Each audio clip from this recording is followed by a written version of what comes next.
Excepcionalmente hoje, nós não teremos divisão para os jovens, não é isso? Não é, Gerson? Hoje não tem divisão para os jovens.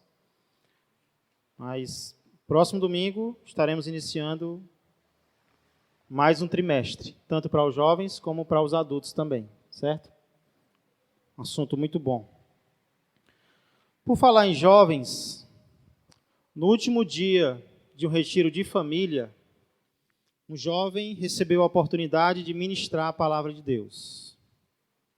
Um retiro de família, as famílias todas reunidas, um jovem recebe a oportunidade de pregar a palavra de Deus. Ele decide então sair do seu dormitório até o local do culto, e no meio do caminho ele é interrompido por um irmão que olha para ele de cima a baixo e o aconselha a voltar até o dormitório e vestir uma calça, porque ele estava apenas de bermuda. A pergunta que eu faço para vocês é: esse conselho, ele foi necessário ou desnecessário?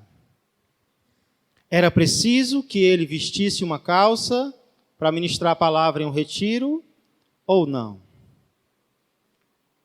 Hoje nós vamos estudar um assunto que divide opiniões.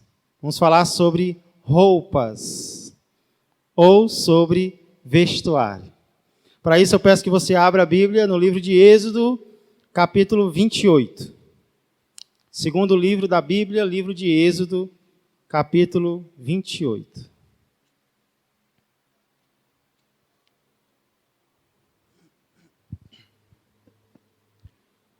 Temos estudado acerca do tabernáculo, hoje nós vamos encerrar o nosso trimestre. Estudamos sobre os compartimentos do tabernáculo, os móveis do tabernáculo. E para encerrar, nós vamos estudar sobre as vestes dos sacerdotes, as vestes daqueles que serviam no tabernáculo, e vamos procurar aprender o que isso pode trazer de lição sobre as nossas vestes, ou sobre as nossas roupas. Vamos começar resumindo esse capítulo.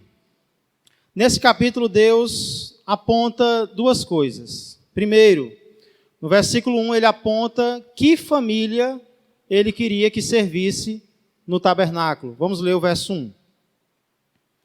Faze também vir para junto de ti, falando a Moisés, Arão, teu irmão, e seus filhos com ele, dentre os filhos de Israel, para me oficiarem como sacerdotes, a saber, Arão e seus filhos, Nadab e Abiú, Eleazar e Itamar. Irmãos, eu pergunto para vocês, era qualquer família que quisesse, que poderia servir como sacerdotes no templo? Não. Essa família, para poder servir, primeiro ela tinha que ser apontada, indicada por Deus. Isso, irmãos, reforça a verdade que nós temos estudado sistematicamente em todos os nossos cultos. Não somos nós que decidimos onde servir. É Deus que estabelece isso por nós. É Deus quem nos dá dons, é Deus quem nos dá capacidades e diz onde nós devemos, podemos ou não servir. Então não sou eu que escolho o que eu vou fazer na minha vida cristã. É Deus quem me mostra, é Deus quem aponta. Então Deus olha para uma família e diz, separa essa família, família de Arão, chama essa família para servir como família sacerdotal. Eu e você também fomos apontados por Deus para algum ministério. A questão é descobrir que ministério é esse e exercer esse ministério no nosso dia a dia. Você já sabe para qual ministério você foi chamado ou chamada? Já? Você está exercendo esse ministério? É Deus quem aponta a família sacerdotal. Em segundo lugar, nós vemos aqui Deus, no restante do capítulo, é o assunto principal do capítulo. Deus não apenas aponta a família sacerdotal, mas Deus aponta também as vestes que essa família deve usar. Deus descreve como devem ser as roupas desta família, dos versos 2 a 43, Deus vai agir aqui como um estilista, né?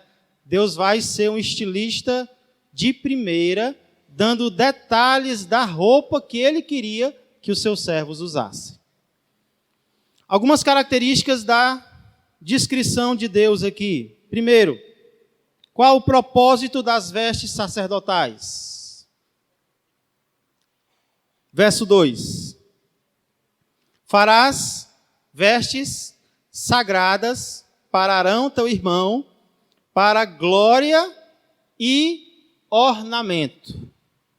Quais eram os propósitos das vestes? Glória e ornamento. Duas palavras que exprimem a mesma ideia. Que ideia é essa, pastor? Beleza. Tanto glória como ornamento dão a ideia de beleza. Então, o que Deus está dizendo é: faça vestes para os sacerdotes, para que eles fiquem bonitos. Eles eram feios, talvez, né? Então, Deus, vamos dar um jeito nisso, não. É para que, assim como Deus é glorioso, assim como Deus é belo, os representantes de Deus em Israel deveriam apontar para a glória de Deus. Lembra que os sacerdotes eram os representantes de Deus na terra. O tabernáculo era a casa de Deus e os sacerdotes eram os mordomos de Deus. Eram aqueles que serviam na casa. Então, os mordomos precisavam passar a ideia do morador daquela casa. Então, eles deveriam estar bem vestidos, deveriam ser belos, assim como Deus é belo. Deus não queria que os sacerdotes andassem desmantelados ou desmazelados. Deus não queria isso, né? Deus queria que eles andassem bem jeitosos, bem arrumados. Ok? Fabricantes, quem deveria fabricar? Verso 3.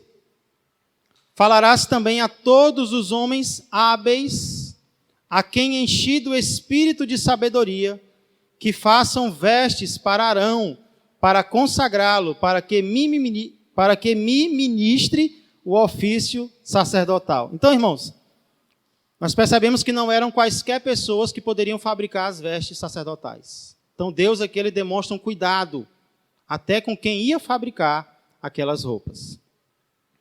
Aí nós temos um resumo das peças no verso 4. As vestes, pois, que farão são estas: um peitoral, uma estola sacerdotal, uma sobrepeles, uma túnica bordada, mitra e cinto. Farão vestes sagradas para Arão, teu irmão, e para seus filhos, para me oficiarem como sacerdotes. O verso 4 é uma espécie de resumo de todo o capítulo. Deus diz o que eles deveriam usar. E aí, no verso 5, nós vemos os materiais que seriam usados. Tomarão ouro, estofo azul, púrpura, carmesim e linho fino. Vocês conseguem lembrar de algo em relação a esses materiais? Oi? Os mesmos materiais usados para a fabricação do tabernáculo. As roupas sacerdotais eram tabernáculos em miniatura. Eram mini tabernáculos. Ouro, estofo azul, púrpura, carmesim e linho fino. Então era um tabernáculo menor. Arão era um tabernáculo ambulante, digamos assim, né? Por aí você tira mais ou menos a ideia de como era a roupa de Arão. Era uma roupa muito chamativa, né? Uma roupa que chamava muita atenção. E aí, nos versos 6 até o final do capítulo, nós temos detalhes de cada peça. Nós não vamos nos deter, certo? Mas, por exemplo, nos versos 6 a 14, Deus dá detalhes sobre a estola sacerdotal. Nos versos 15 a 30, Deus fala sobre o peitoral. Nos versos 31 a 35, a sobrepeles.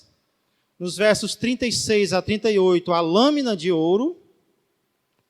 No verso 39, a túnica de linho fino, que era a roupa de baixo, que Arão usava. Até nisso, Deus dá detalhes. E nos versos finais, versos 40 a 43, Deus fala sobre as vestes dos filhos dos sacerdotes. Quando estivessem ministrando, Deus queria que fossem vestidos como Ele ordenou. Amém? Esse é o resumo do capítulo. Deus chama uma família, Deus manda fazer vestes para eles e diz o propósito. Deus resume, diz quem deve fabricar, não quaisquer pessoas. Deus resume as peças, depois ele diz o material e depois ele descreve cada peça. Que lição podemos aprender com isso?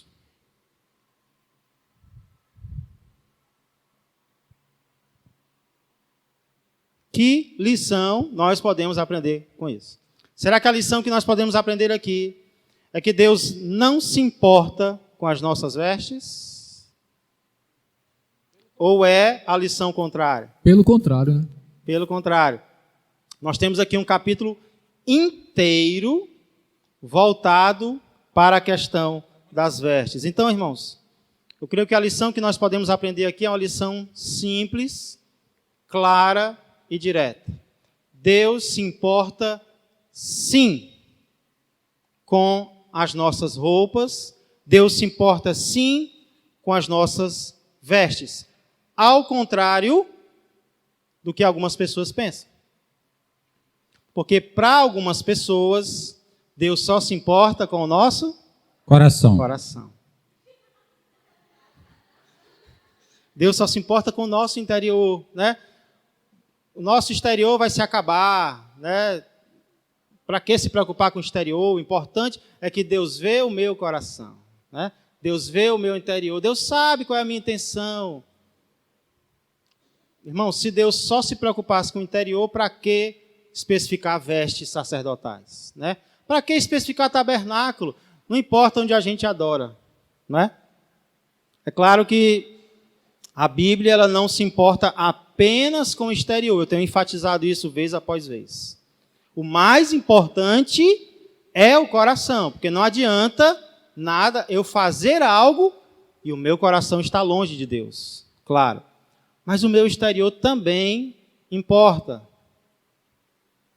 Desde quando o pecado entrou no mundo, a partir do momento em que Adão e Eva pecaram, Deus já fabricou uma roupa para eles se cobrirem. Você lembra? Lá no Jardim do Éden, eles até tentaram fabricar a roupa deles, né, com plantas. E não ia dar certo. Não ia cobrir nada. Aí Deus vem como estilista perfeito e diz, não, está errado. O material não é esse. Então Deus sacrifica um animal e com a pele do animal ele faz vestes para Adão e Eva. Então, desde quando o pecado entrou no mundo, que o ser humano precisa se cobrir e Deus se importa com isso. Inclusive, aqui nós temos, como eu disse, um capítulo todo voltado para isso, para quando os sacerdotes estivessem ministrando. Mas, irmãos, isso não valia apenas para os sacerdotes. Várias leis do Antigo Testamento eram voltadas para a questão das roupas. Várias leis. Inclusive para quando o povo estivesse no seu dia a dia. Que alguém pode dizer, não, pastor, mas aqui está falando só da adoração. Não, mas haviam leis para o dia a dia. Por exemplo, uma das leis mais interessantes do Antigo Testamento é que dizia que não poderia misturar tecidos. Deus não queria que o povo fizesse roupas com tecidos misturados. Olha que coisa interessante, né?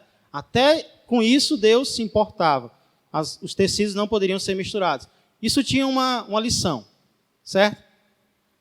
No Antigo Testamento também nós sabemos que já havia roupa de prostituta. Já havia roupa de prostituta que diferenciava aquela prostituta de uma mulher decente. Onde é que diz isso, pastor? Provérbios, capítulo 7, verso 10. Abre comigo lá. Provérbios 7 e 10.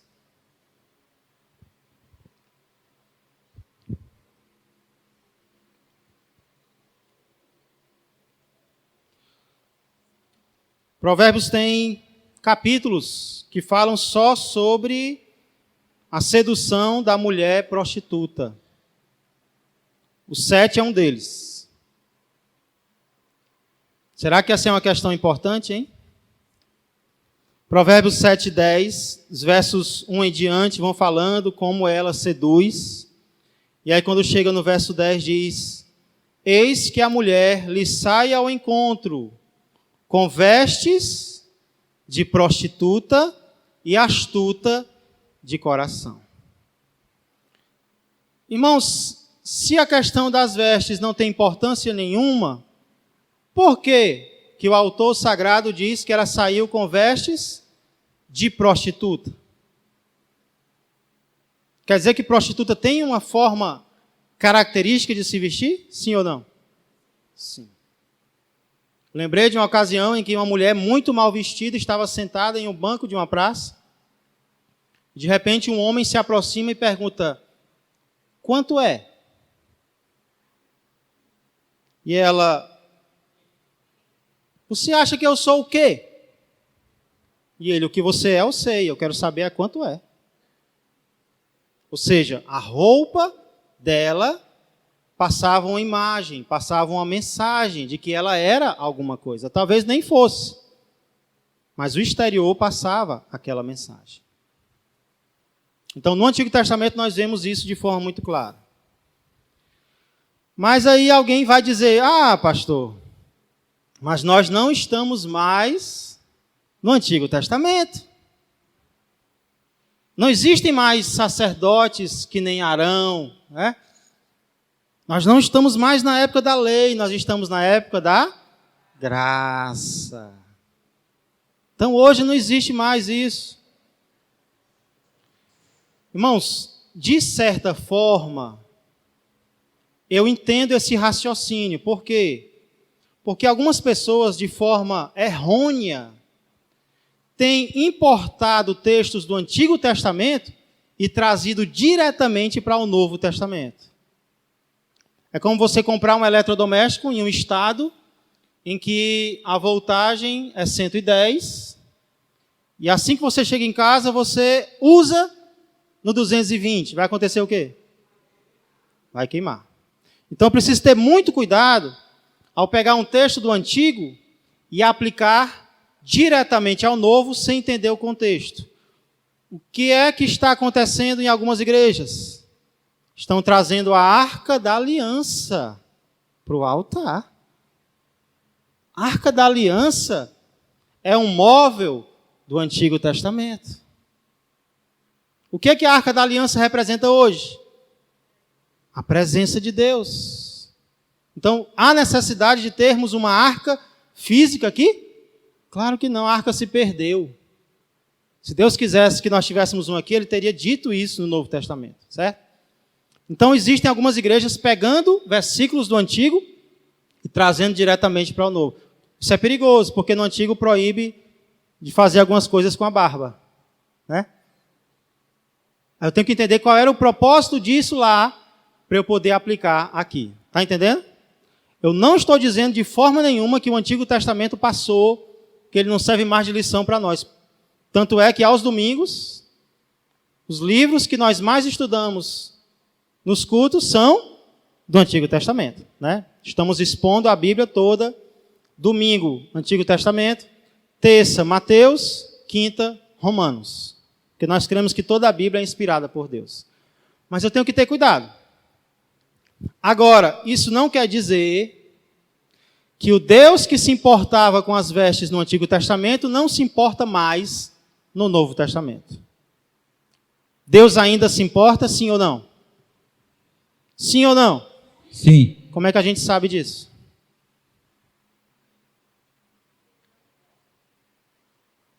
Como é que eu sei que ainda hoje Deus se importa com a questão das vestes? Deus não mudou, muito bem. E como é que eu sei que Deus não mudou? No Antigo Testamento existem passagens que falam sobre roupas. No Novo tem? Tem?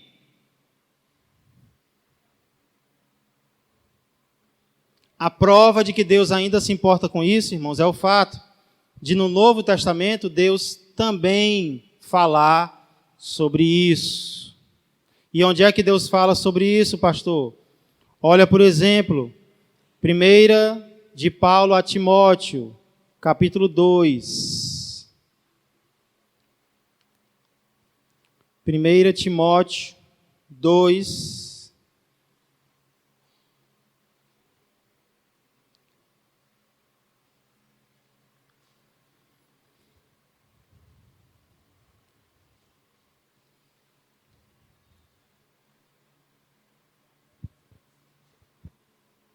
Vamos começar do 8.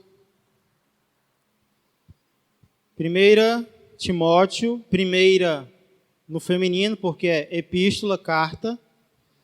Quando é no Antigo Testamento é primeiro, porque é livro. Então, primeira epístola de Paulo a Timóteo, capítulo 2, verso 8. Quero, portanto, que os varões, onde estão os varões? Orem em todo lugar, levantando mãos santas, sem ira e sem animosidade. Não tenha preguiça de levantar as mãos. É bíblico, viu? Tenha vergonha não. Levantando mãos santas, sem ira e sem animosidade. Aí vai falar das mulheres agora. Cadê as varoas? Da mesma sorte que as mulheres, em traje decente, se ataviem com modéstia e bom senso, não com cabeleira frisada e com ouro ou pérolas ou vestuário dispendioso, porém com boas obras, como é próprio às mulheres que professam ser piedosas. Vamos encerrar a escola dominical por aqui, né? Para a gente não ter problema. Amém? Irmãos, é pecado as varoas se arrumarem? É pecado as varoas se enfeitarem? Irmão, se fosse proibido, Paulo teria dito assim: da mesma sorte que as mulheres não se ataviem. Porque se ataviar significa se enfeitar. Se o ataviar-se, o enfeitar-se fosse proibido, Paulo teria dito isso claramente: não se enfeitem, fiquem o mais feias possível. Aí a cruz ia ser pesada, né? Porque pedir para a mulher não se arrumar é quase como pedir para a mulher não ser mulher, né? Porque é natural das mulheres se enfeitarem, se arrumarem. Então o que Paulo está proibindo aqui não é o enfeitar-se, não é o arrumar-se. O que é então? É o enfeitar-se exageradamente. O que é que estava acontecendo naquele contexto? As mulheres estavam se preocupando demasiadamente com o exterior, gastando o que tinha e o que não tinha, né? Colocando até, dizem os historiadores, que os enfeites dos cabelos eram feitos com ouro. Os vestidos eram dispendiosos, caríssimos. Aí as mulheres vinham para o culto e, ao invés de se concentrarem no Cristo, se concentravam no corpo. Ixi, aquela ali, quanto será que ela gastou? Vou pegar o contato do cabeleireiro dela, né? O alfaiate daquela ali se garantiu, né? Meu marido, você nunca me deu o vestido daquele? Então a briga era grande, né? A celeuma era grande por conta do exterior. Então Paulo não está aqui proibindo as mulheres de se enfeitarem, desde que seja, ele cita 3 características: decência, modéstia e bom senso. Por que, irmãos? Por que o crente não pode dar importância exagerada ao exterior? Porque isso não é o mais importante. O mais importante são as boas obras. Eu li essa semana algo que achei muito impressionante. Se o mundo todo fosse cego, quantas pessoas você impressionaria? Se o mundo todo fosse cego, quantas pessoas você deixaria impressionados? Né? Então, esse é o contexto. Paulo não queria que o corpo fosse mais importante do que o caráter. Ok? Fabiano. Glória a Deus. Pastor, é porque muitos pregadores usam aquela tese de Jacó, quando despoja as esposas, que tira as joias, os brincos e enterra. Aí muitos usam aquela tese que a mulher não pode usar, em base daquilo. Certo. Só isso que eu queria saber. Pronto, ali foi uma ocasião de segurança, Fabiano. Não é porque Jacó estava querendo que elas não usassem. É porque no meio do caminho elas seriam roubadas. Então ali foi para guardar as riquezas delas. Entendeu? E em outros textos a gente vai ver que mulheres se enfeitam. Né? Deus até mostra isso como algo positivo. Por exemplo, em Isaías diz que eu me alegro no Senhor porque Ele me vestiu de salvação, como uma noiva que se adorna com as suas joias e como um noivo que se adorna de turbante, ou seja, de chapéu. Né? Então, o que nós vemos na Bíblia realmente é isso. É o cuidado com o exagero. É que aquilo chame a atenção para o corpo mais do que para o caráter do crente. Certo? Pastor, depois a dona Sandra. Pastor Tiago, dentro desse contexto... O que tu vai perguntar? Mas? Vai, estou brincando. Não. Eu queria só que o senhor explanasse o restante dos versículos, aqui de 1 Timóteo capítulo 2, né? Que fala sobre a mulher aprender em silêncio, sobre a questão dessa autoridade. E aí era bom que o senhor explanasse aqui para que a gente tivesse esse entendimento. Por quê, pastor? Sim, bem de forma bem simplificada, eu vejo aqui que os homens... Passa aqui. Eu vejo que os homens aqui estão no estreito grande, né? É. Aí eu gostaria que o senhor explanasse aqui para que a gente tivesse um entendimento ou abrisse o nosso entendimento, né? Certo. Não é o assunto de hoje, pastor, mas assim, de passagem, o que eu posso dizer aqui é que Paulo não permitia que as mulheres usurpassem a autoridade masculina. O feminismo está muito em voga, né? O feminismo ele defende a igualdade entre os gêneros e, na verdade, existe igualdade de importância. Isso a gente tem que enfatizar. Homens e mulheres são igualmente importantes perante Deus, porém, nós temos que continuar pregando que homens e mulheres são diferentes em função. Os homens são os líderes e as mulheres são as auxiliares. Quer gostem, quer não gostem, eu creio que existe prazer na obediência. Né? Quando se entende isso, haverá prazer em obedecer. Às vezes não tem prazer porque não entende.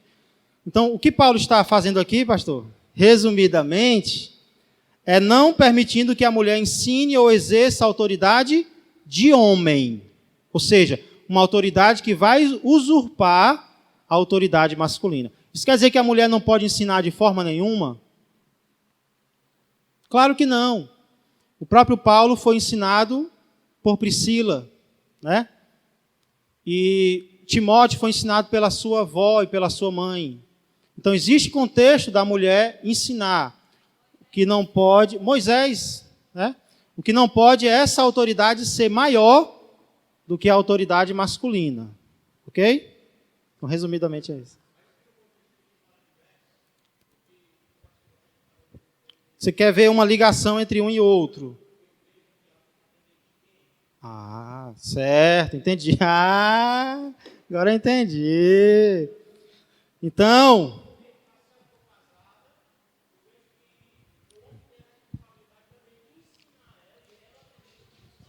com certeza.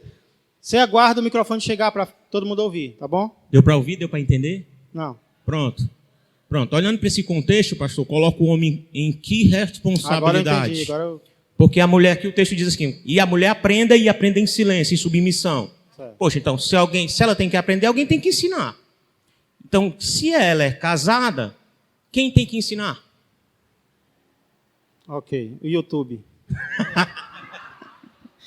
Pastor, essa questão é muito boa, eu vou voltar a ela no final. Falar sobre algo prático em relação a isso, muito bem. A beleza feminina ela é retratada na Bíblia, no livro de Esther. Verdade. Né? Elas passaram um ano se preparando, se perfumando para o rei. Para um rei humano, né? Para um rei humano, né? Então, é só não tirar o foco. Amém. Vamos também rapidamente lá para 1 Pedro. São dois. Esse aqui ainda é mais forte do que o anterior. Viu? Você pensava que ia aliviar, agora não. Agora vai agravar. Diz até como é que deve chamar o marido aqui, viu? 1 Pedro 3.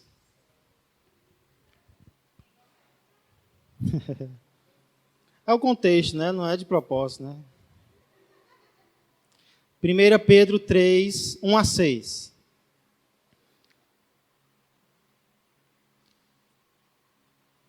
Ou música bonita, né? Das páginas da Bíblia sendo folheadas, né? Escola dominical é maravilhoso. Mulheres,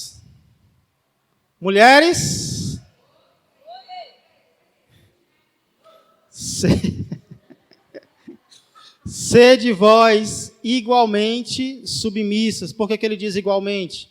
Porque nos versos anteriores ele falou sobre a submissão aos governantes, né? Sede igualmente submissas a vosso próprio marido, para que, se ele ainda não obedece à palavra, ou é um descrente, ou é um crente que está fraco, afastado, seja ganho, sem palavra alguma, por meio do procedimento de sua esposa. Quer dizer que a esposa não pode pregar, quer dizer que a esposa não pode evangelizar? Não. Está dizendo que o que vai ser mais eficaz não é o falar, é o fazer. Ao observar o vosso honesto comportamento cheio de temor. Não seja o adorno da esposa o que é exterior, como frisado de cabelos, adereços de ouro, aparato de vestuário.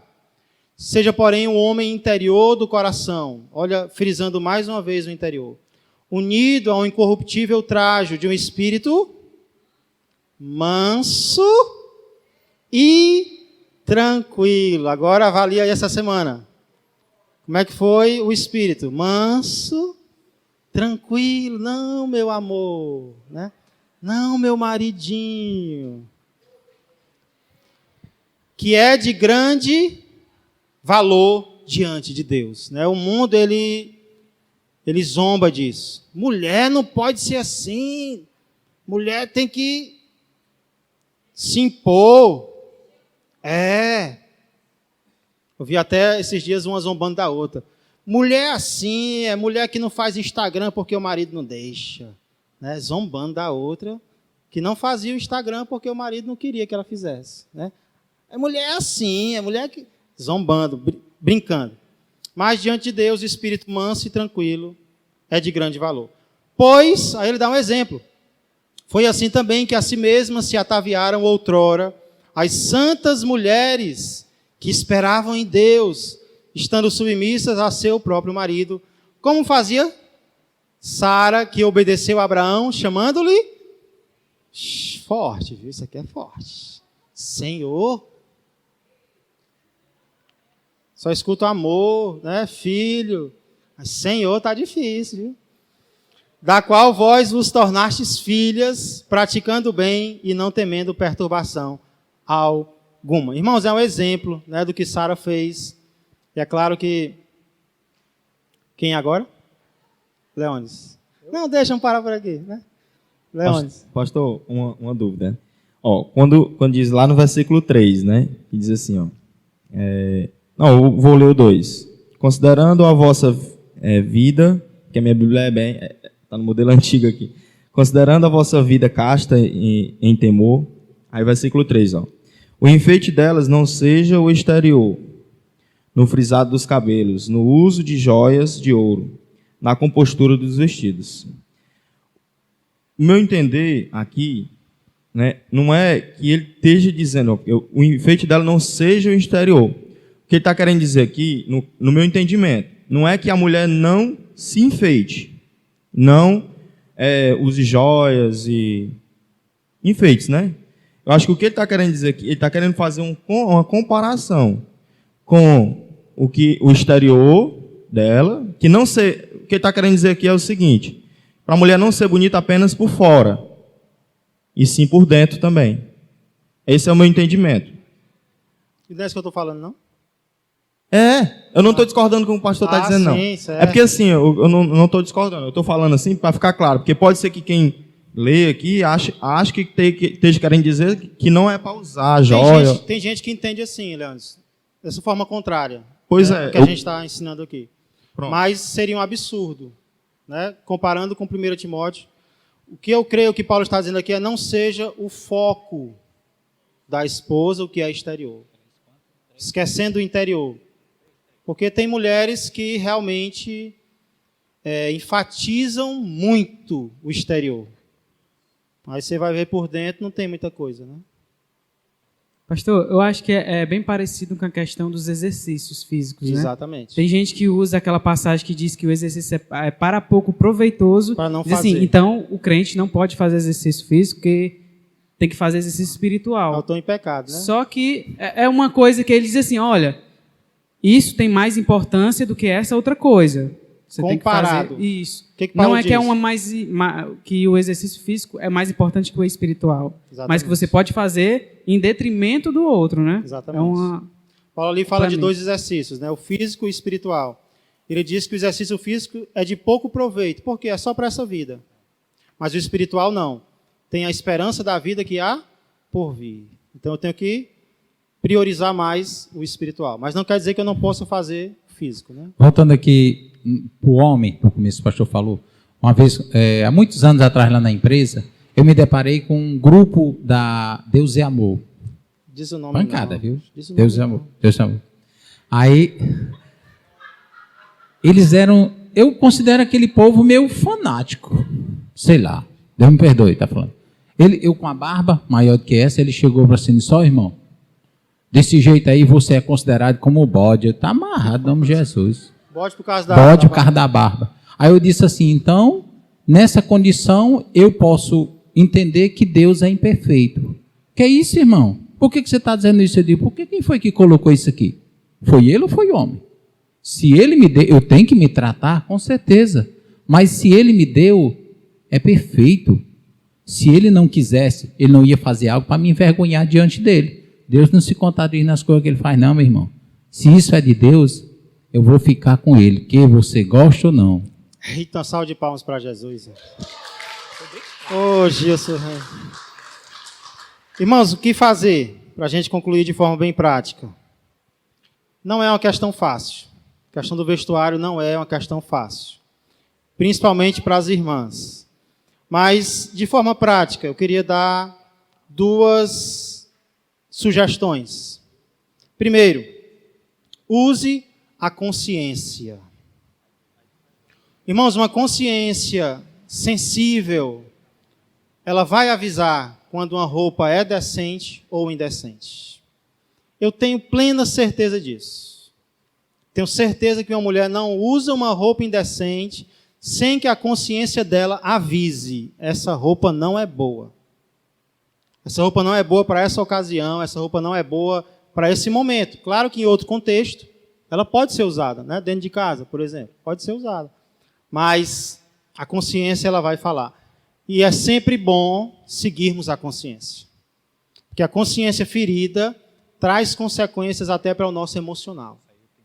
Você não se sente bem, parece que alguém está ali apontando para você. Quem já fez isso, né? Fez algo ou usou algo que você sabia que não deveria. Parece que está todo mundo apontando para você. E talvez nem esteja, mas a sua consciência te acusa.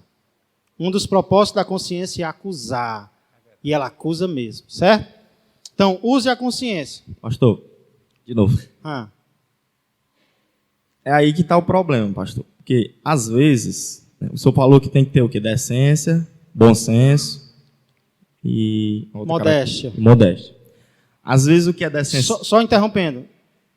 Essas três características não são medidas, são medidores, certo? Pois é. Não é uma trena, porque a gente sabe que em alguns ramos do cristianismo existem trenas. Não sei se ainda tem, mas existiam, né? Pois é, aí é que tá. Porque, por exemplo, às vezes o que é decente para mim não é decente para o outro. Por exemplo, tá até conversando com a Rafaela aqui, ó. Tem um vestido que ela, às vezes vai para uma coisa, né? Aí eu digo assim, amor, tá aí, por exemplo, aquele vestido. Aí ela diz assim, eu acho decente. Aí eu digo assim, eu já não acho, entendeu? Você fica ali entre o... Pronto. Aí você fica naquela discussão. Pois vamos voltar agora, vamos unir a tua colocação com a do pastor Sócrates com o que eu trouxe aqui. Às vezes, a nossa consciência vai falhar. Concordam? Então, eu não posso basear-me apenas na minha consciência. Em segundo lugar, eu tenho que pedir conselhos. A jovem tem que pedir conselho aos pais. A esposa tem que pedir conselho ao marido ou quem maduro estiver próximo dela. E aí, é claro que isso nem sempre vai ser possível, mas haverão pessoas próximas, pessoas maduras, irmãs em Cristo, que vão poder dar uma opinião. Irmã, essa aí não. O problema é que às vezes pede conselho, mas não escuta. Verdade. Quer o quê? Que concorde com o pensamento dela. Essa roupa está indecente? Tá besta, né? Eu não acho, Então é sempre importante, só peça conselho, se você estiver disposto ou disposta a ouvir os dois lados. Senão o pedido não é sincero. Tem que pedir, tem que pedir com sinceridade. Então, se encaixa justamente nisso. Falando agora às mulheres. Haverão momentos em que vocês vão achar que não. Não é indecente, eu não estou achando. Porque o seu pensamento é um. Mas especialmente o homem, ele vai olhar além. Ele vai imaginar como é que os outros homens vão olhar para aquela roupa. Você está com intenção, mas os homens vão estar com outra intenção. Tipo, o marido, a esposa disse, amor, o que você acha desse vestido? Ela tá aqui. Para ela tá bom, mas ele diz assim, não, estaria melhor aqui. Né? Então é pensamento diferente. Uma roupa que você não pode nem se abaixar para pegar alguma coisa, é muito perigoso. Né? É muito perigoso. Então, não apenas peça, mas também esteja disposta a seguir. Eu sei que não é uma área fácil, mas com certeza, irmãos, é uma das áreas que Deus quer que o obedeçamos. É algo muito importante. Então, Deus se importa sim, ainda com as nossas vestes. E eu creio, irmãos, que Deus sempre vai colocar pessoas ao nosso redor para nos ajudar. Você pode morar só, mas você pode bater a foto e mandar para alguém, para sua irmã, né? Para sua mãe. E aí... Fala, para a gente concluir. Certo. A pergunta que você fez no início do short. Porque certo. o short, você, assim, dependendo da ocasião, não é uma coisa decente. Pode ser decente ou não ser decente? É isso. É aquela pergunta lá do início. Pronto. Esse jovem era eu.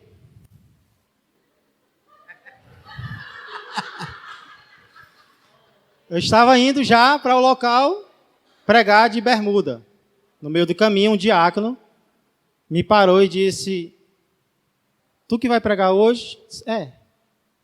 Tu não acha melhor tu vestir uma calça, não? Aí na hora eu fiquei com raiva, né? Não, mas estamos no retiro e tal. Mas, irmãos, eu não pensei em mim. Eu pensei nele. E para mim não teria nenhuma dificuldade eu voltar e vestir uma calça, né?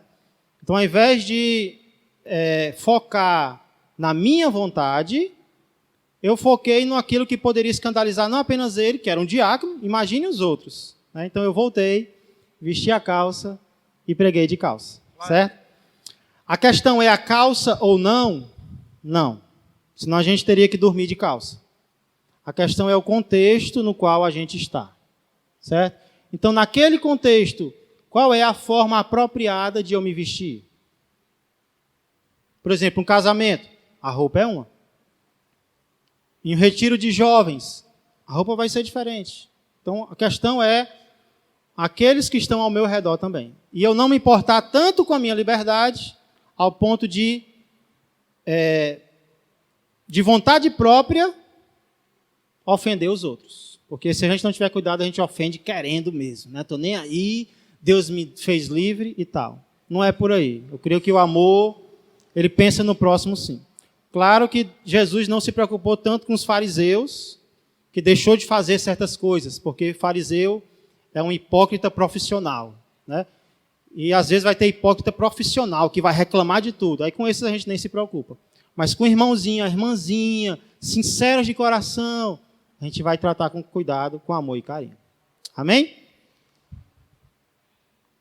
Amém? Amém. Vamos ficar de pé, vamos encerrar a nossa última escola dominical do trimestre. Fico feliz, irmãos, de estar vendo que os irmãos estão entendendo, né, cada vez mais a importância da EBD. Que assim continue. Contato? A foto? Eu passei, vocês não viram? Depois eu passo o contato, certo? Quem me vendeu, tá bom? Glória a Deus. Oremos. Pai amado, Pai querido, eu quero agradecer ao Senhor, Pai, pelo teu amor por nós. Não há uma área da nossa vida com a qual o Senhor não se importe, e não se importe de forma amorosa, querendo o melhor para cada um de nós.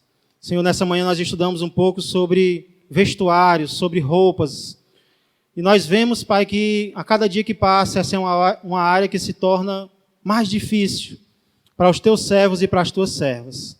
Mas muito obrigado pelos recursos que o Senhor nos deu. O principal deles, Senhor, a tua palavra, que é a espada do Espírito. Muito obrigado pela consciência também que o Senhor colocou em nós, que nos ajuda, Senhor, a tomar algumas decisões. E também conselhos de pessoas maduras que podem nos ajudar. Pai, abençoa cada um de nós, que prossigamos para te agradar cada vez mais. E nos arrependamos, Senhor, de alguma atitude que não te agradou. Muito obrigado, abençoa cada um que aqui está, restante deste dia e o culto logo mais à noite. É o que eu peço e agradeço em nome de Jesus Cristo. Amém e amém.